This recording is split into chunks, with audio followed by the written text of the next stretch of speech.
ಅಣ್ಣ ಎಲ್ಲಿದ್ಯಾ? ಇಲ್ಲೇ ಆಸ್ಪತ್ರೆ ಪಾರ್ಕಿಂಗಲ್ಲೇ ಇದ್ದೀನಿ. ಅವಳ ಕತೆ ಮುಗೀತಾನೆ? ಎಲ್ಲಿ ಮುಗಿಯುತ್ತೆ? ನೀನು ಗುದ್ದೋದು ಗುದ್ದೆ.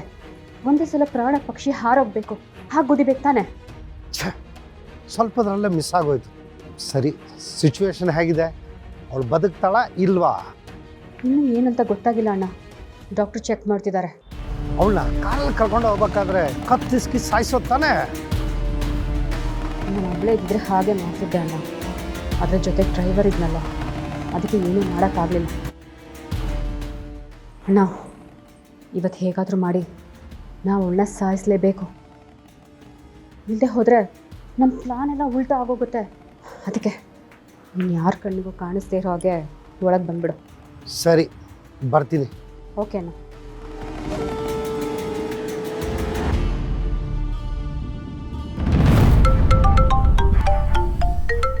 ಅರೆ, ಇವನೇ ಕಾಲ್ ಮಾಡ್ತಿದ್ದಾನೆ. ಏನಾದರೂ ವಿಷಯ ಗೊತ್ತಾಗೋಯ್ತಾ? ಸಿದ್ದು, ಅದಕ್ಕೆ ಅಕ್ಕಗೆ ಆಕ್ಸಿಡೆಂಟ್ ಆಗಿದೆ ಅಂತ ಹುಡುಗರು ಹೇಳಿದ್ರು. ನೀವೀಗ ಎಲ್ಲಿದ್ದೀರಾ? ಯಾವ ಹಾಸ್ಪಿಟ್ಲು? ಇವ್ನಿಗೆ ವಿಷಯ ಗೊತ್ತಾಗೋಯ್ತಾ? ಇವನಿಗೆ ಬರೋಕ್ಕೆ ಮುಂಚೆ ಏನಾದರೂ ಮಾಡಿ ಆ ಸಿಂಚನ ಕತೆ ಮುಗಿಸ್ಬೇಕು. ಯಾಕದ್ಗೆ ಏನು ಮಾತಾಡ್ತಾ ಇಲ್ಲ?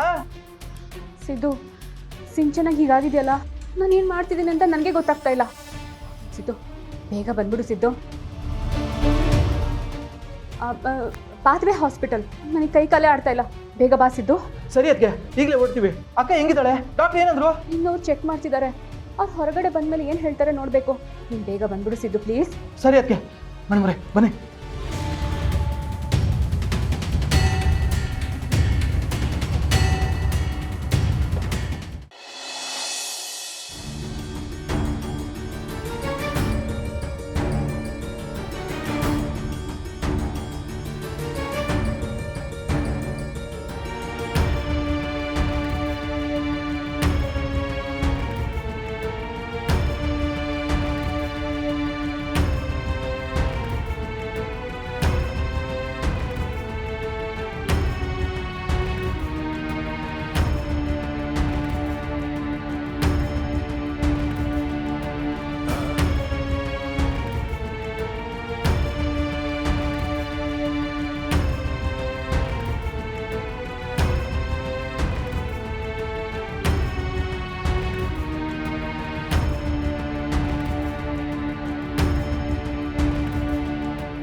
ಇವ್ರಿಗೆ ಗ್ಲೂಕೋಸ್ ಕೊಟ್ಬಿಡಿ.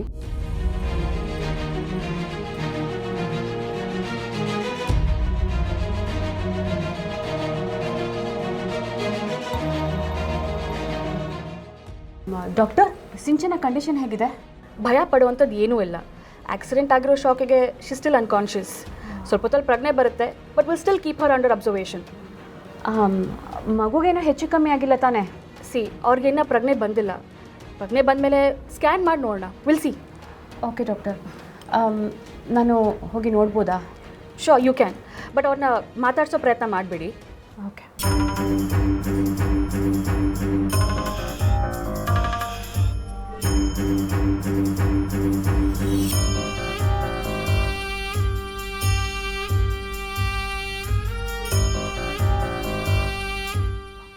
ಪೇಷಂಟ್ ಕಡೆಯವರ ನೋಡ್ಕೊಳ್ಳಿ, ಬರ್ತೀನಿ. ಓಕೆ.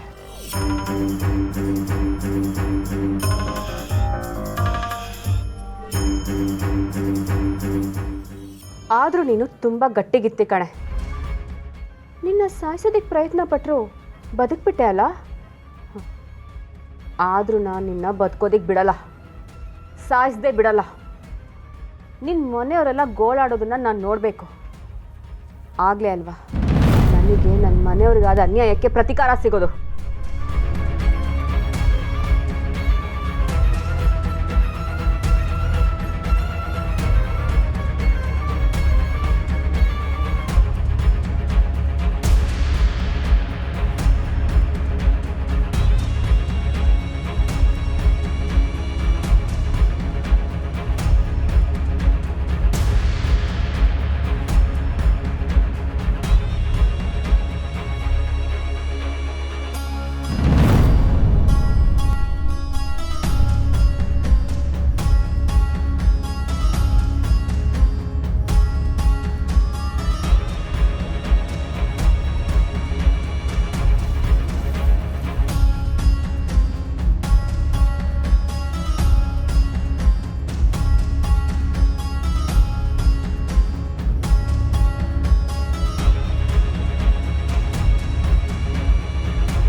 ನೋಡಿಸಿದ್ದು ನಿಮ್ಮಕ್ಕ ಹೇಗೆ ಮಲಗಿದಾಳೆ ಅಂತ. ಇವಳನ್ನ ಈ ಪರಿಸ್ಥಿತಿಲಿ ನಂಗೆ ನೋಡೋಕ್ಕಾಗ್ತಾ ಇಲ್ಲ. ಡಾಕ್ಟ್ರು ಏನಂದ್ರೆ ಅದಕ್ಕೆ? ಆಕ್ಸಿಡೆಂಟ್ ಆಗಿ ಶಾಕ್ಗೆ ಪ್ರಜ್ಞೆ ತಪ್ಪಿದ್ದಾಳೆ ಅಂತ ಹೇಳಿದ್ರು. ಮಗು ಬಗ್ಗೆ ಏನಾದರೂ ಹೇಳಿದ್ರಾ? ಪ್ರಜ್ಞೆ ಬರೋವರೆಗೂ ಏನೂ ಹೇಳೋಕ್ಕಾಗಲ್ವಂತೆ. ಪ್ರಜ್ಞೆ ಬಂದಮೇಲೆ ಸ್ಕ್ಯಾನಿಂಗ್ ಮಾಡಿ ನೋಡ್ತಾರಂತೆ. ನನಗೂ ತುಂಬ ಭಯ ಆಗ್ತಿದೆ ಬಾಮ್ನ. ಈ ವಿಷಯನ ಅತ್ತೆ ಮಾವಂಗೆ ತಿಳಿಸೋಣವಾ? ಬೇಡ ಅದಕ್ಕೆ. ಅವ್ರಿಗೆ ಹಿಂಗೆಲ್ಲ ಆಗುತ್ತೆ ಅಂತ ಗೊತ್ತಾದ್ರೆ ತುಂಬ ಗಾಬರಿ ಆಗ್ತಾರೆ. ಅದು ಅಲ್ಲದೆ ಅವ್ರಿಗೆ ಸಿಂಚು ಕಂಡ್ರೆ ತುಂಬಾ ಪ್ರೀತಿ. ಅದು ಅಲ್ಲದೆ ಮಗು ಮೇಲೆ ತುಂಬಾ ಆಸೆ ಮಡಿಕೊಂಡಿದ್ದಾರೆ. ಡಾಕ್ಟ್ರ್ ಬಂದಮೇಲೆ ಅವ್ರು ಏನು ಹೇಳ್ತಾರೆ ಅನ್ನೋದು ನೋಡಿಕೊಂಡು ಅದಾದಮೇಲೆ ವಿಷಯ ಮುಟ್ಸಮ್ಮ. ಮಗುಗೇನಾದರೂ ಹೆಚ್ಚು ಕಮ್ಮಿ ಆಗುತ್ತೆ ಅಂತ ನಂಗೆ ತುಂಬ ಭಯ ಆಗ್ತಿದೆ ಸಿದ್ದು. ನಾನು ಎಷ್ಟು ಹೇಳಿದೆ ಗೊತ್ತಾ ಆಚೆ ಹೋಗಬೇಡ ಅಂತ. ಆದರೂ ನನ್ನ ಮಾತು ಕೇಳಲೇ ಇಲ್ಲ. ಅವಳು ಹೋದ್ಮೇಲೆ ನನ್ನ ಮನಸ್ಸು ತಡಿಲೇ ಇಲ್ಲ. ಅವಳು ಇರೋ ಜಾಗಕ್ಕೆ ಫೋನ್ ಮಾಡ್ಕೊಂಡು ಹೋದೆ. ಆಮೇಲೆ ನಾನು ಹೋಗಿ ಕಾರ್ ತರೋಷ್ಟರಲ್ಲಿ ಇಷ್ಟೆಲ್ಲ ಆಗೋಯ್ತು ಸಿದ್ದು. ನೋಡಿ, ಭಯ ಪಡಬೇಡಿ. ಇವಳು ಮಗುಗೆ ಏನೂ ಆಗಲ್ಲ.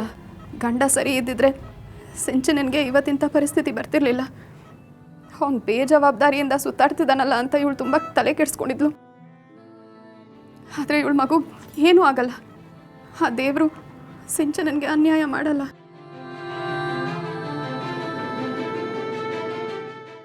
ಯಾಕಕ್ಕ ಹಿಂಗೆ ಮಾಡಿಕೊಂಡೆ? ನಾನೇ ಜೊತೆಲಿ ಬರ್ತೀನಿ ಅಂದರೆ ಅದಕ್ಕೂ ಬೇಡ ಅಂದೆ. ಈಗ ನಿನ್ನ ಇಂಥ ಪರಿಸ್ಥಿತಿಲಿ ನೋಡೋಕ್ಕಾಯ್ತಲ್ಲ ಕಣಕ್ಕ.